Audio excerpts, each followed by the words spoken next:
आणि आता पाहणार आहोत टॉप 9 मोठ्या राजकीय बातम्या।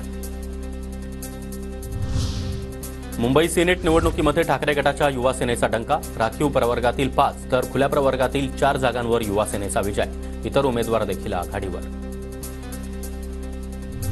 सिनेट निवडणुकीमध्ये मतमोजणीला स्थगिती देण्यास हायकोर्टाचा नकार, बोगस पोलिंग एजंटबाबत विद्यापीठ आणि संबंधित उमेदवाराला नोटीस जारी, अल्पेश भोईर यांची मतं बाद करण्याची अखिल भारतीय विद्यार्थी परिषदेची होती मागणी।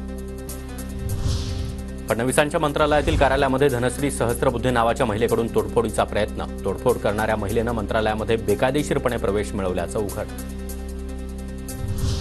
विनापास प्रवेश केल्यामुळे महिलेवर गुन्हा दाखल, तोडफोड करणाऱ्या धनश्री सहस्त्रबुद्धे या महिलेच्या घरी पोलीस, मात्र दरवाजा उघडण्यास नकार, महिलेचं मानसिक संतुलन बिघडल्याची पोलिसांची माहिती। महिलेनं तोडफोड का केली समजून घेऊ, कुणी महिलेला जाणीवपूर्वक पाठवलं होतं का हे देखील जाणून घेणार, फडणवीसांची प्रतिक्रिया।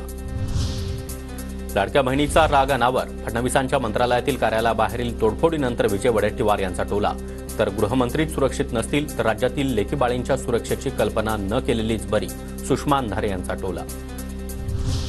मंत्रालयामध्ये महिलेचा प्रवेश कुणी सोपा करून दिला हे पाहावं लागेल, महिलेला 2-2 बॅग घेऊन कशी एंट्री दिली, भाजपचे नेते अनिल बोंडे यांच्याकडून प्रश्न उपस्थित, तर महिलेचा कार्यालयातला धुडगूस अत्यंत चुकीचा आहे, अशा व्यक्तींचा बंदोबस्त होणं गरजेचं, भरत गोगावले यांची प्रतिक्रिया। सोमवारपर्यंत अक्षयचा मृतदेह दफन करा, जागा उपलब्ध करून द्या, कोर्टाचे राज्य सरकारला आदेश, अक्षयचा मृतदेह दफन करायला बदलापूर, अंबरनाथ आणि कळव्यात देखील विरोध। आरोपी अक्षयच्या मृतदेहाच्या दफनविधीसाठी जमीन उपलब्ध करून देण्याची सरकारची जबाबदारी, प्रशासन योग्य ती कारवाई करेल, फडणवीसांची माहिती।